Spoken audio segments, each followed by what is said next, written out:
One of these men parachuted behind enemy lines to fight alongside a resistance army most people have never heard of, and never once discussed it in an interview for the rest of his life.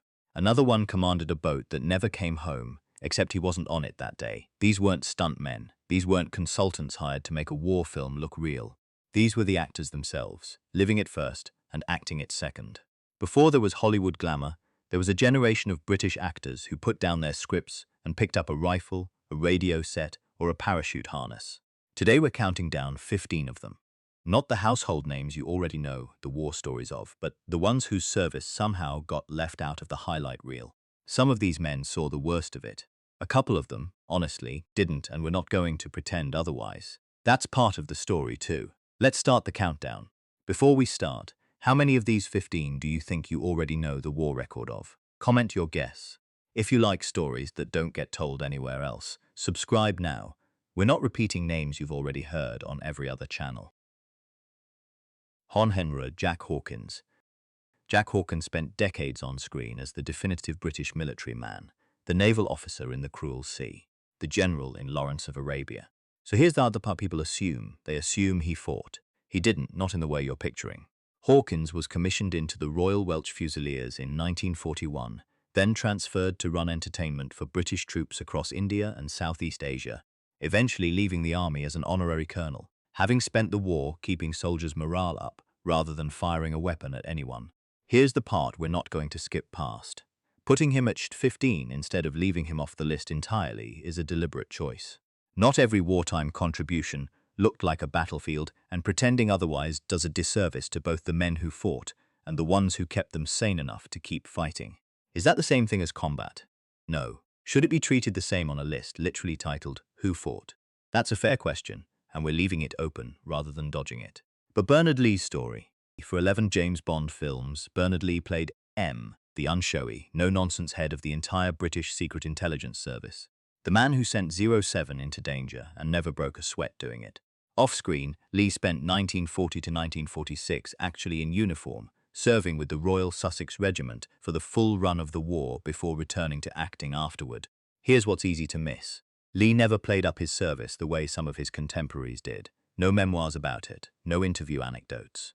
The most famous authority figure in British spy cinema was, in real life, exactly as understated about his war as M was about his feelings.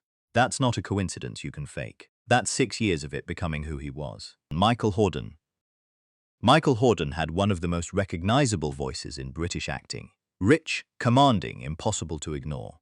During the war, the Royal Navy found a use for exactly that. After training on a merchant ship running ammunition to Alexandria, Horne was commissioned, trained in radar and fighter direction, and served as fighter direction officer aboard the aircraft carrier HMS Illustrious, rising to lieutenant commander by the time he was demobbed in 1945. Think about that for a second. The same instrument that would later terrify audiences as the ghost of Jacob Marley was, a decade earlier, relaying live combat information across a warship's deck in the Mediterranean. His acting training didn't happen to help the war effort. The Navy specifically went looking for a voice like his. Stuart Granger's war ended a lot faster and a lot less dramatically. Hanungra Stuart Granger. Stuart Granger enlisted with the Gordon Highlanders at the start of the war and was commissioned into the Black Watch as a second lieutenant. Then, in 1942, a stomach ulcer ended it. He was invalided out of the army before he ever saw sustained action and went straight back into film work that same year. We're not going to dress this up as heroism, it wasn't. Plenty of men who wanted to fight never got the chance to, for reasons entirely outside their control, and Granger's story is a useful reminder that served in the war covers an enormous range of outcomes, from parachuting behind enemy lines to being sent home by your own digestive system. Neither one was his choice. John Mills was sent home by almost the exact same thing. John Mills enlisted in the Royal Engineers in September 1939 and was commissioned as a second lieutenant, and then, in 1942, was medically discharged with a stomach ulcer, the same condition that ended Stuart Granger's service around the same time. Here's the pattern worth naming out loud. 2 future stars of British war cinema, both men who'd go on to play soldiers under fire with total conviction, were actually sent home by their own bodies before the fighting really started for them. It's tempting to assume the men who made the most convincing war films must have seen the most war. Mills and Granger are proof that isn't automatically true. Their credibility on screen came from somewhere else, from watching, from listening to the men who did see it, and from carrying the guilt of an early discharge into every performance. Nigel Patrick's war took him a lot further than either of theirs did. Nigel Patrick joined the King's Royal Rifle Corps as a private at the outbreak of war and was commissioned as an officer soon after. Over the next 6 years, he served through the Middle East, North Africa, and Italy, rising all the way to lieutenant colonel by the time the war ended. Here's the question worth sitting with. Patrick spent years fighting through 3 separate campaigns, came home, and never became a household name the way some of the men on this list did. He became a reliable, respected character actor instead. Would you have expected the man with the longest actual combat record on this list to end up the least famous for it? That gap between service and recognition says something about how randomly fame gets handed out. James Robertson Justice's story has an irony in it that's almost too perfect. James Robertson Justice was, by every account from people who worked with him, one of the great embellishers of British film. He claimed a Scottish birthplace he didn't have, adjusted his own birth year, and told stories about his pre-war adventures that colleagues openly doubted. So here's the twist. His war record isn't one of the exaggerations. He joined the Royal Naval Volunteer Reserve in 1939, was wounded by shrapnel in 1943, and was honorably discharged with a pension. A plain, verifiable, unglamorous fact sitting in the middle of a life otherwise built on tall tales. That's genuinely funny if you think about it right. The one man on this list famous for inventing his own legend didn't need to invent this part. The truth was already dramatic enough, and he barely mentioned it. Peter Ustinov's war had its own kind of absurdity, just a very different flavor. Peter Ustinov served as a private in the British Army and ended up assigned as Batman, personal servant, to a lieutenant colonel, because Army protocol made it impossible for a private and a senior officer to socialize as equals any other way. That lieutenant colonel was David Niven, and the two of them worked together on the 1944 film The Way Ahead, which Ustinov also helped write. Sit with the rank gap for a second. The lowest rank in the British Army, assigned to personally serve one of its most senior officers, and the two of them ended up co-writing a film together. Ustinov didn't outrank Niven for a single day of the war, but by the time the cameras rolled, nobody was checking insignia. Talent found its own hierarchy, even inside one that technically didn't allow it.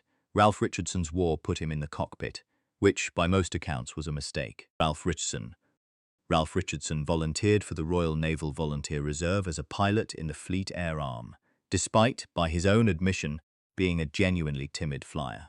He rose to lieutenant commander, but his colleagues gave him a nickname that tells you everything. Pranger Richardson, after the sheer number of aircraft that reportedly fell apart under his control. Here's the honest read on this one. Richardson commanded total authority on stage for 6 decades, and in the cockpit he was, by all accounts, a menace to his own aircraft. That's not a knock on his courage. Volunteering to fly at all took plenty of that, but it is worth saying plainly that actor who served doesn't automatically mean actor who excelled. Some of them were simply doing their duty, badly, and living to tell the joke about it afterward. Laurence Olivier was right there next to him, and somehow came out of it with a masterpiece. Laurence Olivier trained as a pilot in the Fleet Air Arm alongside Ralph Richardson, and by most surviving accounts was every bit as accident-prone in the air as his friend was. What Olivier did with the rest of his war mattered more. While still serving, he wrote, directed, and starred in Henry V, a film explicitly built to lift British morale during the war. Shakespeare's speech about "we few, we happy few," delivered to a country that badly needed to hear it. Here's the connection worth drawing between him and Richardson. Two of the finest actors Britain ever produced were, by every measure, unremarkable and even hazardous pilots. But take the same instinct for command, precision, and nerve that they couldn't quite apply to an airplane, and point it at a film about English soldiers facing impossible odds, and you get one of the most effective pieces of wartime propaganda ever made. Their failure in one arena became fuel for a triumph in another. Leo Gen's war didn't give him anything to be witty about afterward. Leo Gen was a practicing barrister before the war. He was commissioned into the Royal Artillery in 1940 and rose to lieutenant colonel. But the part of his service that matters most has nothing to do with combat. In 1945, Gen's legal training was called on. He served with the British unit investigating war crimes at the Bergen-Belsen concentration camp and was one of the assistant prosecutors at the Belsen trial in Lüneburg, helping build the legal case against the camp staff. This is the moment on the list where we're going to stop and be direct. Nothing else on this countdown carries this kind of weight. A man trained to argue contract disputes was handed the job of documenting the worst crime scene in modern history and helping put its perpetrators on trial. He was awarded the Croix de Guerre, but by his own later writing, the assignment nearly broke him, under-resourced, rushed, trying to build justice out of horror on an impossible deadline. That's not a war story with a clean ending. It's not supposed to be one. Harry Andrews saw a different side of the same war, from inside the guns themselves. Harry Andrews enlisted in 1939 and served with the Royal Artillery through the D-Day landings and the advance into Germany, ending the war as a major and mentioned in dispatches for gallant service. When he finally got leave to see a play back home, he walked straight from the front into the audience of the Old Vic, and within weeks was back on stage himself, because Laurence Olivier remembered him from before the war. Here's why that matters for everything Andrews did afterward. He built an entire career playing sergeant majors and hard-edged officers, and none of it read as performance, because it wasn't drawn from imagination. When critics called his RSM in the Hill psychotic and over the top, they were watching a man who had actually commanded artillery through Normandy translate real command presence into fiction. You can't coach that kind of authority into an actor who hasn't lived a version of it. Patrick Macnee came within one illness of never coming home at all. Patrick Macnee joined the Royal Navy as an ordinary seaman in 1942, trained as a navigator, and was commissioned. He served on motor torpedo boats patrolling the English Channel and was reassigned as first lieutenant to a 2nd MTB shortly before D-Day. Then he caught bronchitis. While Macnee was recovering in hospital, his boat and its crew were lost in action. Sit with that for a second, because it doesn't get more random than this. The only reason Patrick Macnee lived to become John Steed in the Avengers is that he got sick at the wrong, or right moment. He said later that the carnage he witnessed in the war was exactly why his most famous character never carried a gun, only an umbrella. Would you call that luck or something else? There isn't really a comfortable answer. Kenneth More didn't wait for a script to find the drama. He was narrating his own war live, over a loudspeaker. Hungromler, Kenneth More.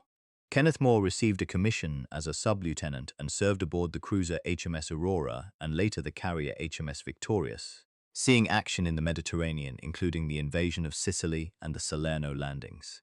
On Aurora, his crewmates gave him an unofficial job that fit him perfectly. As action broadcaster, Moore used his stage-honed voice to describe combat happening above decks to the men working below, who couldn't see any of it themselves.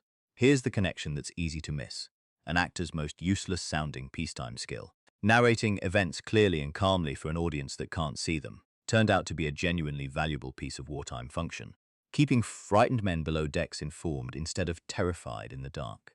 Moore earned 3 campaign stars and was on his way to the Pacific when the war ended. He went home to a repertory company in Wolverhampton and, within a decade, was one of the biggest stars in Britain. And that brings us to the one story on this list that reads less like a biography and more like the plot of the exact kind of film he'd later star in. Anthony Quayle. Remember the actor we mentioned at the very start? The one who fought behind enemy lines and never talked about it. This is him. Anthony Quayle was commissioned into the Royal Artillery in 1939, spent time preparing resistance patrols against a potential German invasion of Britain, and then in 1943 joined the Special Operations Executive, the organization Churchill himself set up to run sabotage and resistance operations across occupied Europe. On New Year's Eve 1943, Major Quayle parachuted into Albania to serve as liaison officer with Enver Hoxha's partisan forces fighting the German and Italian occupation. He was there for months, coordinating with local resistance fighters in brutal winter conditions, before malaria and jaundice forced his evacuation. He was mentioned in dispatches for his service. And for decades, by everyone's account, he simply would not discuss what he'd actually done over there. The closest he came was fictionalizing it in a 1945 novel, 8 Hours from England, thinly disguising himself as its hero. Here's the last thing worth saying, and it's the reason he's at number 1, 18 years after Albania. Quayle was cast in the Guns of Navarone as a British Special Forces officer parachuted behind enemy lines to organize sabotage against Axis forces. It's not a loose parallel. It's close enough to his own service that you have to wonder what it cost him to play it. Most actors on this list brought some version of real experience to a war film. Quayle is the only one who had to relive, on camera, something close to the exact operation he'd lived through and never once talked about off it. If you had to guess before we said his name, drop it in the comments and tell us which of these 15 surprised you the most. These men didn't need Hollywood to manufacture their courage. They lived it first, in uniform, and then spent the rest of their careers finding new ways to put it back on screen, sometimes proudly, sometimes reluctantly, and at least twice, without ever explaining it to anyone at all. The next time one of these faces shows up in an old film, remember, some of what you're watching isn't performance, it's memory. If this one hit different, hit like, share it with someone who loves classic British film, and subscribe for the next list, because there are stories on this list's cutting room floor that are just as unbelievable as the 15 you just heard.